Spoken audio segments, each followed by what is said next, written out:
बहुत समय पहले की बात है। कासगंज नामक एक सुंदर सा गांव हुआ करता था। उस गांव में एक लकड़हारा रहता था जिसका नाम रामू था। रामू बहुत ही ईमानदार और मेहनती था।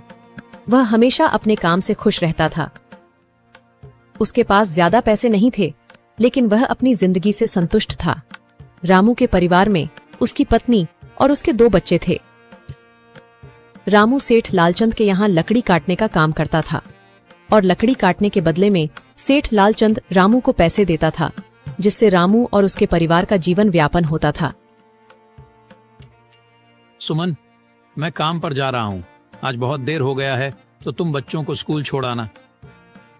जी, स्कूल तो मैं छोड़ आऊंगी, लेकिन मोनू और चिंकी पिछले 2 दिन से कह रहे हैं कि उनके स्कूल की टीचर स्कूल की फीस मंगा रही है। हाँ, तो जाकर दे आओ ना स्कूल की फीस। अजी कहाँ से दूं? आप जो पगार लाते हैं उसमें मुश्किल से तो घर चल पाता है। अब उतनी सी तनख्वाह में मैं बच्चों की फीस का इंतजाम कैसे करूं? अजी मैं एक बात आपको साफ साफ कह देती हूँ, आप सेठ लालचंद जी से पगार बढ़ाने की बात कहिए। दिन पर दिन खर्च बढ़ता जा रहा है। बाजार में अगर सब्जी लेने निकलो तो सब्जियों के दाम आसमान छू रहे हैं, और बच्चों की पढ़ाई का खर्चा, घर का खर्चा अब इतनी कम तनख्वाह में कैसे गुजारा होगा? ठीक है, मैं आज ही सेठ जी से थोड़ा पगार बढ़ाने की बात करता हूँ। इतना कहकर रामू काम पर चला जाता है।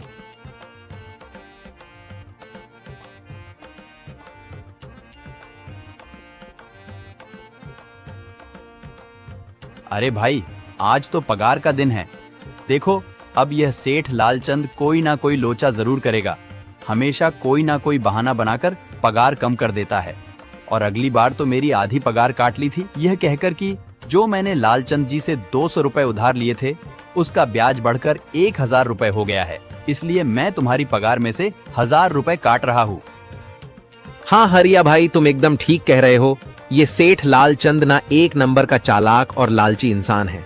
एक तो दुगुना काम ले लेता है और बदले में पैसे भी पूरे नहीं देता।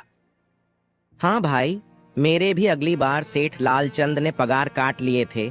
मैंने बस 2 छुट्टी ली थी जब मेरी बिटिया बहुत बीमार थी, और इस लालचंद ने इस बात का फायदा उठाकर मेरी पूरी आधी पगार काट ली।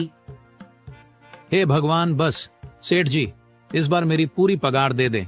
बच्चों के स्कूल की फीस भी भरनी है। ऐसे सभी लकड़हारे अपने काम पर लग जाते हैं। काम करने के बाद सेठ लालचंद के पास जाते हैं। सेठ जी, महीना पूरा हो गया है, हमें हमारी तनख्वाह दे दीजिए। देखो भाइयों, अभी मेरे पास तुम्हें देने के लिए पैसे नहीं है। अभी माल नहीं बिका है, सारा माल गोदाम में ही पड़ा हुआ है। कल या परसों तक तुम्हें तुम्हारी तनख्वाह मिल जाएगी। पर सेठ जी, अभी हमारे पास बिल्कुल पैसे नहीं बचे हैं। घर का भी सामान लाना है, बच्चों की फीस भरनी है।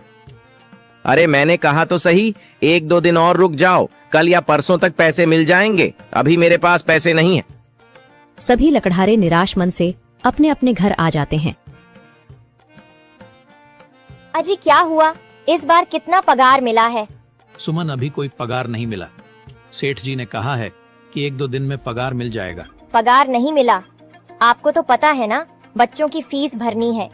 इनकी स्कूल टीचर ने आज साफ साफ चेतावनी दे दी है कि अगर कल फीस नहीं लाई तो बच्चों को घर पर ही बिठा लेना। अब बताओ मैं क्या करूं? मैं क्या करूं सुमन, ये सेठ जी समय पर कभी पैसे देते ही नहीं है।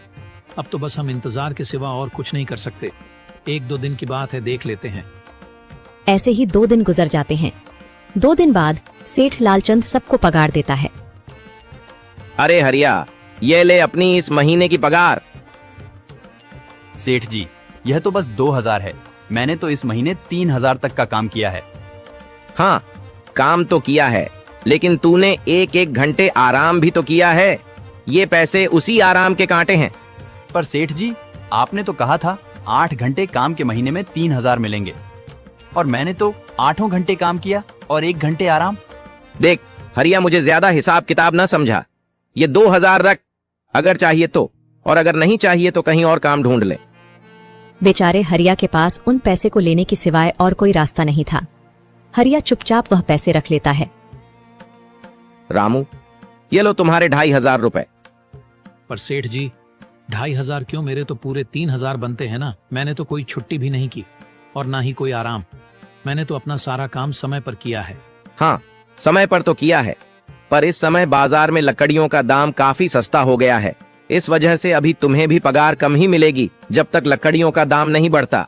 पर सेठ जी, बात तो 3,000 की हुई थी ना, अब 2,500 में मैं कैसे घर चलाऊंगा? बच्चों की स्कूल की फीस भी भरनी है सेठ जी। इस बार आप पूरे पैसे दे दीजिए। 2,500 ही मिलेंगे तुझे। यहाँ काम करना है तो कर, वरना कहीं और काम ढूंढ ले। बेचारे हरिया के पास उन पैसे को लेने के सिवाय और कोई रास्ता नहीं था।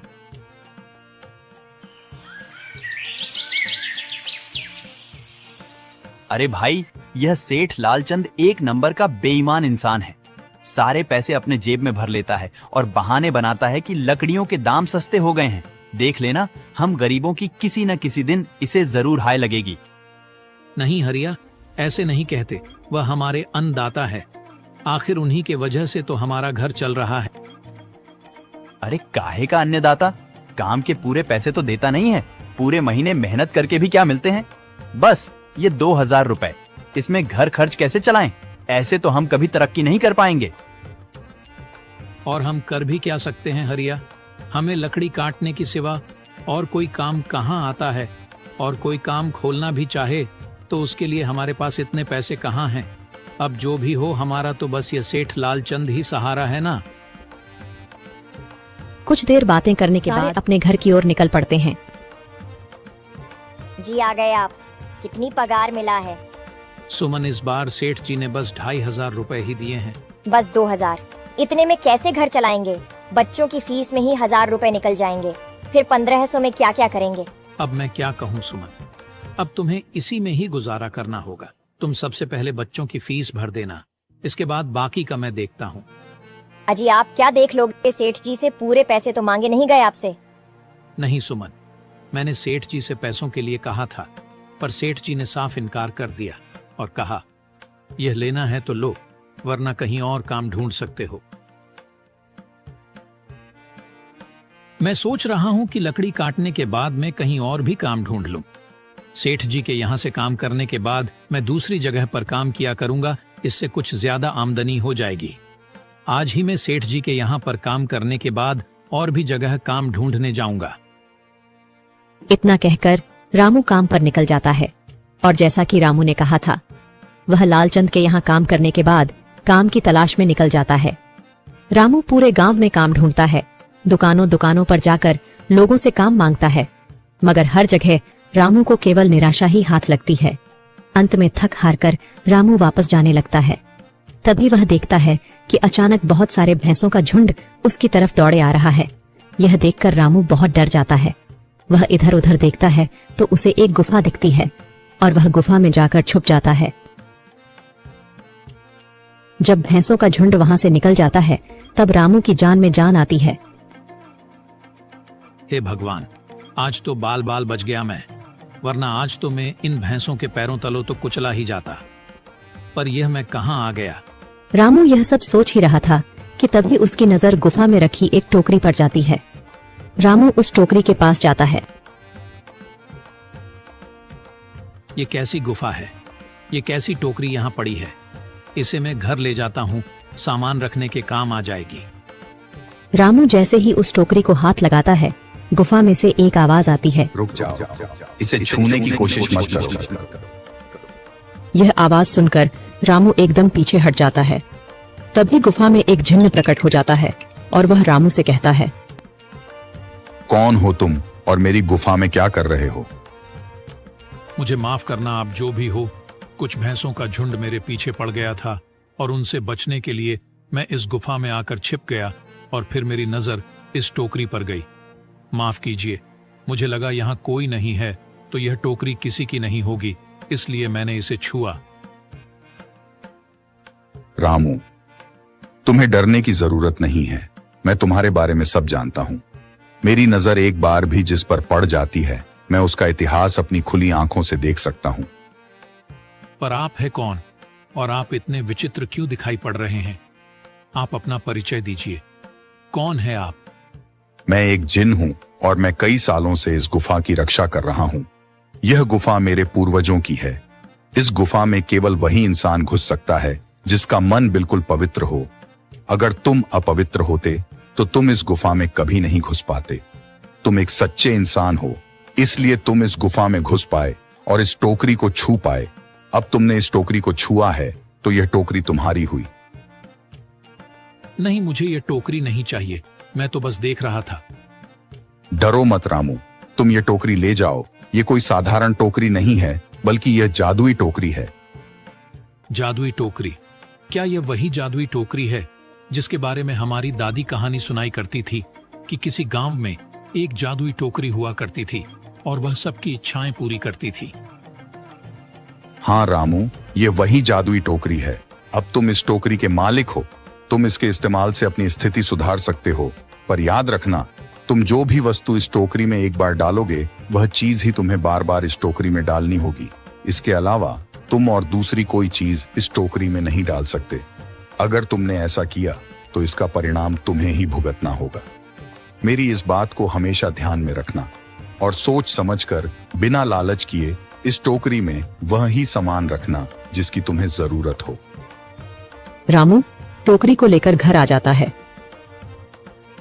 सुमन, ये देखो, ये मैं क्या लेकर आया हूँ। क्या लाए हो आप? बस ये एक टोकरी। सबसे पहले यह बताइए, आप तो काम की तलाश में गए थे ना, तो कोई दूसरा काम मिला कि नहीं? नहीं। अरे सुमन, मेरी पूरी बात तो सुनो। ये कोई ऐसी वैसी टोकरी नहीं है, बल्कि ये एक जादुई टोकरी है।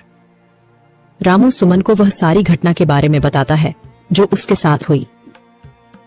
अच्छा, तो आपका कहने का मतलब है कि इस टोकरी में हमें कोई ऐसी चीज डालनी होगी जिसकी हमें सबसे ज्यादा जरूरत हो। हाँ सुमन, हमें सोच समझकर ही इसमें कोई चीज डालनी होगी। रामू थोड़ी देर सोचता है, फिर उसका ध्यान उन लकड़ियों पर जाता है जो एक बार उसने सुमन को रखने को दी थी। सुमन, तुम्हें याद है, एक बार मैं जंगलों में लकड़ियां काटने गया था तो मुझे एक चंदन की लकड़ी मिली थी और वह मैंने तुम्हें लाकर दे दी थी। हाँ, दी तो थी। तो तुम उस लकड़ी को ले आओ।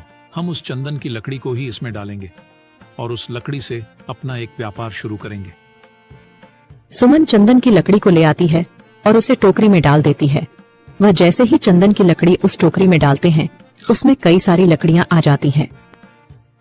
अरे वह, यह तो चमत्कार ही हो गया। ये देखिए, कितनी सारी चंदन की लकड़ियां हो गई। अगर आप इसको बेचेंगे तो इससे काफी अच्छे पैसे मिलेंगे। हाँ राधा, मैं कल सुबह बाजार जाकर इनको बेच आऊंगा और जो पैसे मिलेंगे उससे हम अपने मोनू और चिंकी के स्कूल की फीस भर देंगे और बाकी बचे पैसों को संभाल कर रख लेंगे। अगले दिन रामू लालचंद सेठ के यहाँ काम पर न जाकर चंदन की लकड़ियों को बेचने के लिए बाजार की ओर निकल पड़ता है। वहाँ पर रामू चंदन की लकड़ियों को बहुत ही कम दामों में बेचा, जिसकी वजह से आम लोगों के साथ साथ बड़े व्यापारियों ने भी रामू से चंदन की लकड़ियां खरीदी। लकड़ियों को बेचकर रामू को काफी अच्छे पैसे मिले। पैसों को लेकर चंदन घर आ जाता है। ये देखो सुमन, उन लकड़ियों को बेचकर मुझे कितने सारे पैसे मिले हैं। ये लो कुछ पैसे, इससे तुम कल मोनू और चिंकी के स्कूल की फीस भर देना। अच्छा, तो मैं काम पर जाता हूँ। अजी, आपके पास तो अब यह जादुई टोकरी है, तो अब आपको उस सेठ लालचंद के यहाँ काम करने की क्या जरूरत है? हाँ सुमन, मैं सेठ लालचंद जी के यहाँ काम पर नहीं जा रहा, बल्कि मैं तो वहाँ पर जो काम कर रहे बाकी के लकड़हारे हैं उन्हें ये खुशी की खबर देने जा रहा हूँ, क्योंकि सेठ लालचंद जी से मेरे साथ साथ वह लकड़हारे भी बहुत परेशान थे। इसलिए अगर मेरा भला हो रहा है तो क्यों ना मैं उन सभी का भला करूं। वह सभी बहुत ईमानदार लकड़हारे हैं, वह सभी बहुत मेहनत से काम करते हैं, मगर लालचंद ने कभी भी उनको उनकी मेहनत के सही पैसे नहीं दिए। इसलिए मैंने सोचा है क्यों ना मैं उनको अपने इस काम में शामिल कर लूं।